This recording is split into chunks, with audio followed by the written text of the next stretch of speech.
Umat Islam, ciri-cirinya ini mungkin saya salah ya, tapi insya Allah benar, insya Allah saya benar. Nah ini berdasarkan pengamatan empiris ini. Ini studi antropologis, sosiologis, dan historis. Lengkap pokoknya. Nah menurut saya, orang-orang Islam yang cinta sholawat itu ciri-cirinya. Mereka damai itu. Damai itu.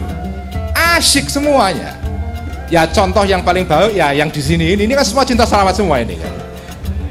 Pecinta sholawat. Pecinta sholawat itu umumnya orang-orang Islam yang muhibbin sholawat. Itu orangnya asik-asik, indah. Tidak suka kekerasan. Ya, tidak suka kekerasan. Orangnya suka perdamaian. Ya. Itu ciri-ciri umat Islam yang suka sholawat. Beda dengan umat Islam yang pecinta takbir. Itu agak beda itu. Takbir itu dari kata Allahu Akbar. Allahu Akbar. Artinya Allah Maha Besar, atau Allah sebetulnya makna yang benar adalah bukan Allah Maha Besar. Allah itu lebih besar dari segala apapun yang kita bayangkan.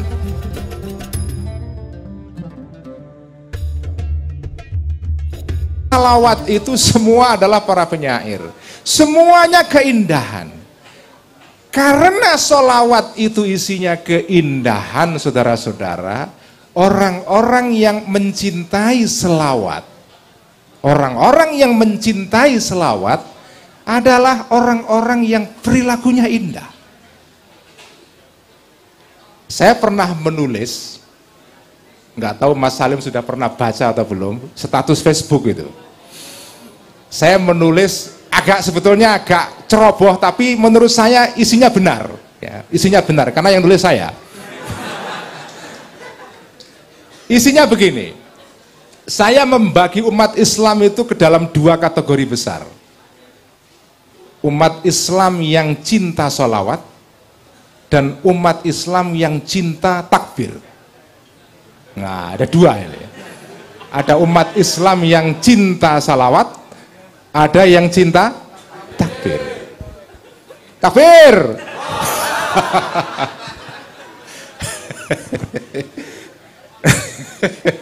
Nah, umat Islam ciri-cirinya ini mungkin saya salah ya, tapi insya Allah benar, insya Allah saya benar. Nah ini berdasarkan pengamatan empiris ini.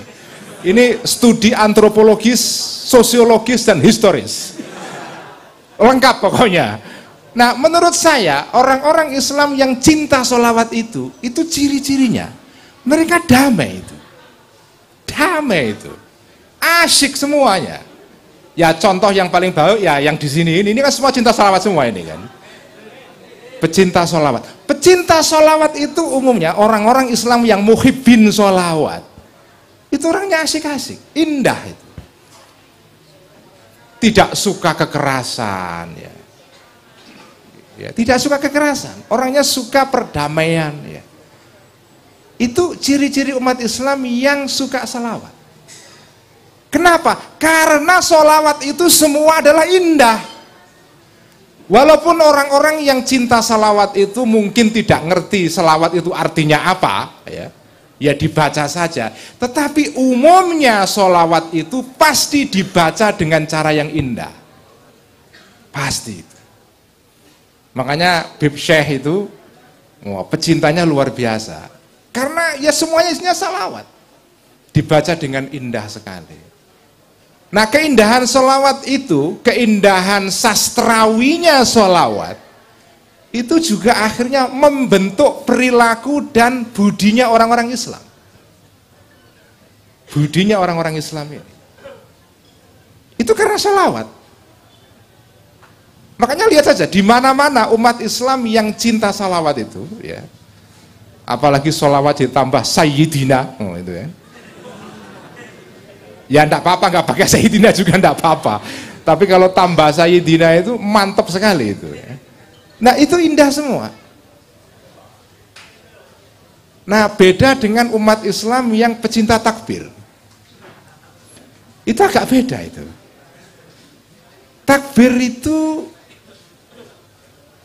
Takbir itu dari kata Allahu Akbar.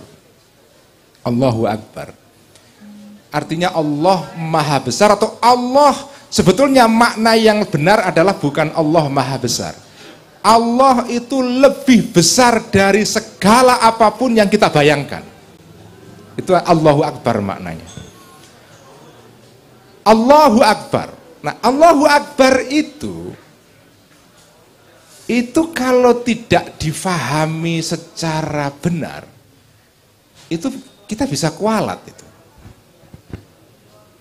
Karena kalau kita tidak memahami makna Allahu Akbar itu, kita bisa terpeleset merasa diri kita yang akbar. Nah, ini kan aneh ya. Orang-orang yang meneriakkan Allahu Akbar itu tidak merasa dirinya kecil. Ini agak aneh ini. Padahal intinya Allahu Akbar itu sebetulnya adalah pernyataan, statement bahwa yang besar itu Allah, yang kecil kita semua. Tetapi berdasarkan pengamatan antropologis, sosiologis, dan histori saya, itu orang-orang yang meneriakkan takbir itu malah merasa dirinya akbar. Mestinya kan Allahu Akbar, nahnu asghar. Allah maha besar, kita kecil. Ini enggak. Yang akbar bukan Allah, malah dianya sendiri merasa dirinya akbar. Makanya sambil meneriakkan Allahu Akbar, merasa dirinya paling benar. Itu sebetulnya Allahu Akbar yang tidak tembus ke dalam sanubari, tidak dihayati. Sementara kalau orang-orang yang mencintai sholawat itu, ya setahu saya ya, mungkin saya juga salah, tapi setahu saya orangnya itu baik-baik, asyik-asyik ya, tawadhu, suka keindahan. Dan di mana-mana negara-negara yang umatnya mencintai sholawat, itu juga orangnya juga damai. Orangnya damai. Saya pernah pergi ke Tunisia. Saya ini punya berapa menit ini Mas Salim ya? Terserah lah ya. Karena ini kan pengajian ini organ tunggal ini ya.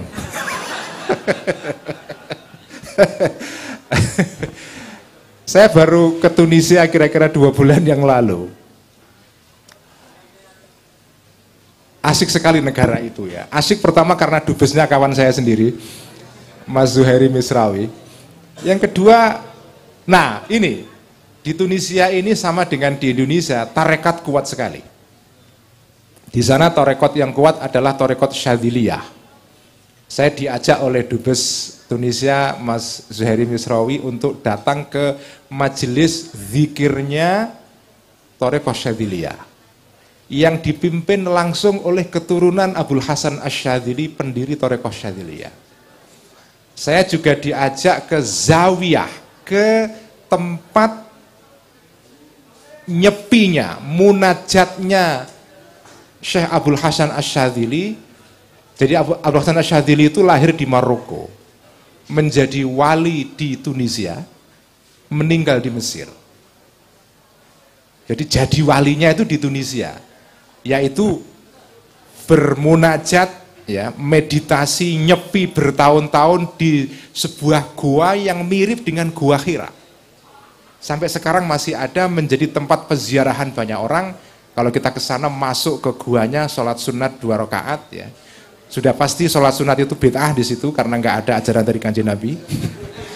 Tapi ya bid'ah enggak apa-apa. Ya. Nah, konon semua wirid-wiridnya tarekat Syadziliyah yang ditulis oleh Abul Hasan Asy-Syadzili itu ditulis di gua itu. Nah, di Tunisia tarekat Syadziliyah kuat ya. Di daerah Afrika itu yang paling banyak diikuti sekarang ini salah satunya adalah tarekat Tijaniyah. Yang salah satu cirinya adalah sholawat tadi, sholawat Al-Fatih itu. Allahumma sholli ala Muhammadin al-Fatih lima ughliq. Itu salah satu cirinya itu. Nah, orangnya asyik-asyik orang Tunisia ini. Ya. Orangnya asyik-asyik ya. Tidak tidak menghakimi, tidak melihat orang lain itu dengan mata atas ke bawah gitu ya, tidak memandang rendah, tidak merasa dirinya paling soleh. Itu salah satu ciri orang baik. Salah satu ciri kebaikan orang adalah dia tidak memandang dirinya lebih baik daripada orang lain. Itu cirinya. Tidak memandang dirinya lebih baik daripada orang lain. Egonya itu terkontrol. Salah satunya mekanisme untuk melakukan itu semua, memperbaiki budi, akhlak, dan mengontrol ego itu, menurut saya salah satunya itu berkat dari keindahan akhlak, keindahan sholawat itu. Makanya para umat Islam yang mencintai sholawat itu umumnya adalah orang-orang yang yaitu orang Islam yang cinta damai, orang-orang Islam yang tidak menyukai kekerasan. Dan setahu saya orang-orang Islam yang mencintai sholawat ini, setahu saya kok tidak ada yang terlibat di dalam kegiatan terorisme atau apa gitu ya. Setahu saya ya. Nah, orang-orang yang mencintai sholawat ini biasanya, saudara-saudara sekalian, itu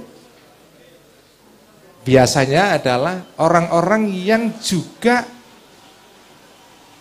nah ini ciri salah satu orang yang suka sholawat itu, orang-orang yang menyukai kebudayaan lokal. Karena sholawat kepada Kanjeng Nabi itu tidak bisa meresap ke dalam hati kalau tidak diterjemahkan di dalam kultur lokal. Gak bisa itu. Karena itu di berbagai daerah di Indonesia itu ada berbagai lagu sholawat yang sesuai dengan lagu setempat. Ada sholawat yang saya suka sekali Mas Salim, itu sholawat dari daerah Mandar. Itu indah sekali itu. Saya udah lupa lagunya ya. Tapi pernah dinyanyikan oleh grup Kiai Kanjengnya Cak Nun. Itu sholawat dari Mandar. Enak banget. Ada sholawat ala Menara Kudus. Ada sholawat ala Jawa Pantura. Ada sholawat ala Sunda. Lagunya maksudnya ya, lagunya. Jadi sholawat itu tidak mungkin dibaca dan meresap ke dalam hati kalau tidak diekspresikan di dalam kebudayaan setempat. Nggak meresap itu, ya. Tidak gereng, ya. Tidak gereng itu. Itu sholawat itu nggak gereng kalau tidak diekspresikan dalam lagu-lagu setempat. Makanya orang-orang yang mencintai sholawat dengan sendirinya dia akan mencintai kebudayaan lokal, ya. Makanya ketika Gus Dur melontarkan ide tentang pribumisasi Islam, itu ya salah satunya karena praktek sholawat ini. Sholawat itu memang tidak bisa diterjemahkan kalau tidak mempribumi, nggak bisa. Tidak bisa diterjemahkan kalau tidak mempribumi. Nah, dengan membaca sholawat sebetulnya kita ini sudah menebarkan kasih sayang atau ajaran kasih sayang yang dibawa oleh Kanjeng Nabi Muhammad SAW. Karena kita tahu Nabi kita itu adalah Nabiyur Rahmah, Nabi yang membawa kasih sayang. Nah, kasih sayang itu paling sederhana dan paling mudah ditebarkan itu antara lain dengan sholawat. Paling sederhana itu. Ya tadi itu, karena orang-orang yang muhibbin sholawat, yang pecinta sholawat itu tidak tahu bagaimana. Ini saya kira salah satu khasiat dan keajaiban sholawat ya. Mukjizat sholawat itu adalah kalau dibaca terus menerus itu mengubah karakter orang itu. Makanya salah satu ijazahnya Gus Mus ya, kalau belum tahu Gus Mus, beliau itu mertua saya. Saya kesini membawa istri yang merupakan putrinya Gus Mus ya. Saya ini kiai yang madhabnya adalah selalu membawa istri kemana-mana. Karena ada dua madhab kiai. Ada kiai yang suka menyembunyikan istri, ada yang suka menunjukkan istri. Nah saya ini termasuk madhab kiai, ya kalau saya kiai, yang suka menunjukkan istri. Makanya kemana-mana saya bawa istri saya, sehingga saya aman. Ya. Nah Gus Mus itu salah satu ijazahnya adalah, dan Gus Mus juga salah satu kiai yang madhabnya membawa istri kemana-mana.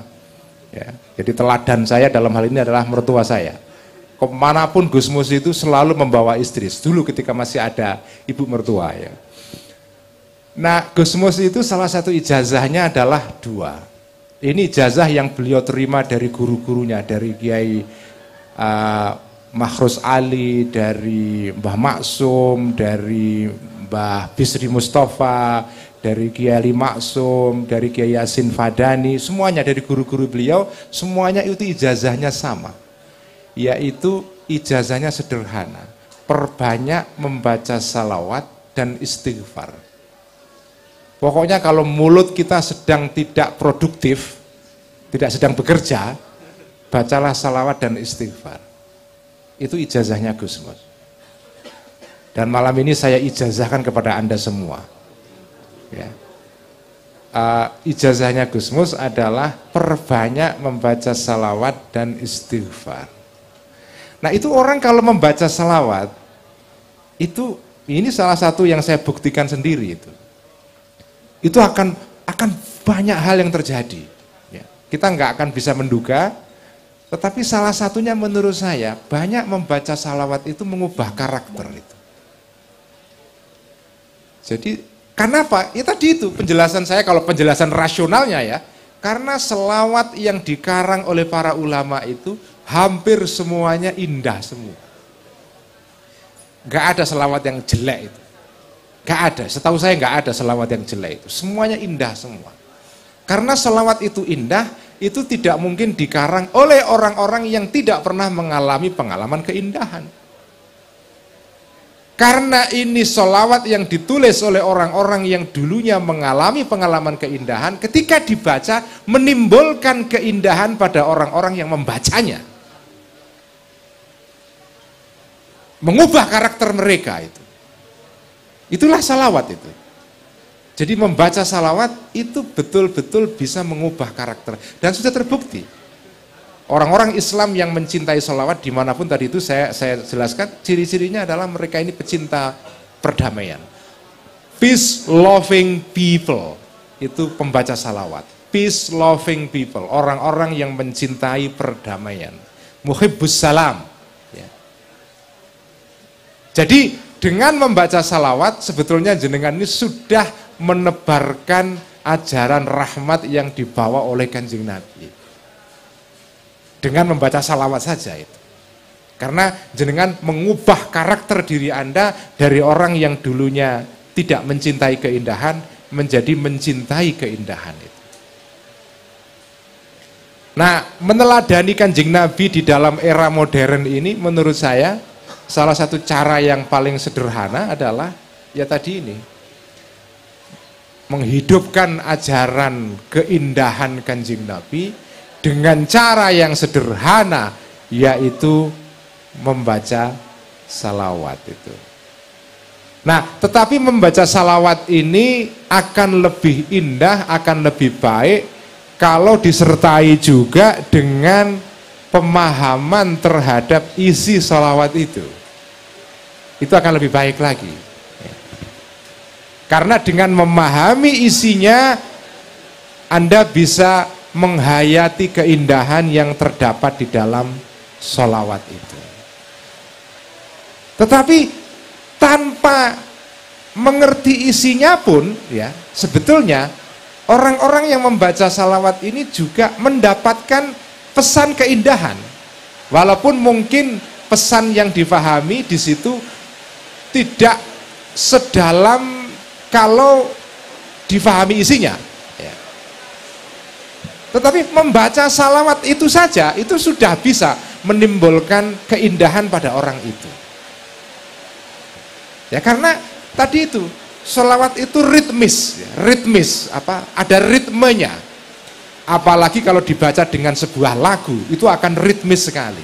Nah ritme ini ya, dari kata rhythm, apa sih ritme itu? Ritme itu sesuatu yang bergerak secara terpola, ya, terpola, tidak acak, tidak kacau balau, itu ritme. Ritme dalam bahasa Arab disebut dengan nazom, ya, dari kata nazmun artinya teratur. Orang yang membaca salawat itu pelan-pelan, karena itu kan diucapkan ribuan kali setiap hari dalam hidup seseorang itu, ya.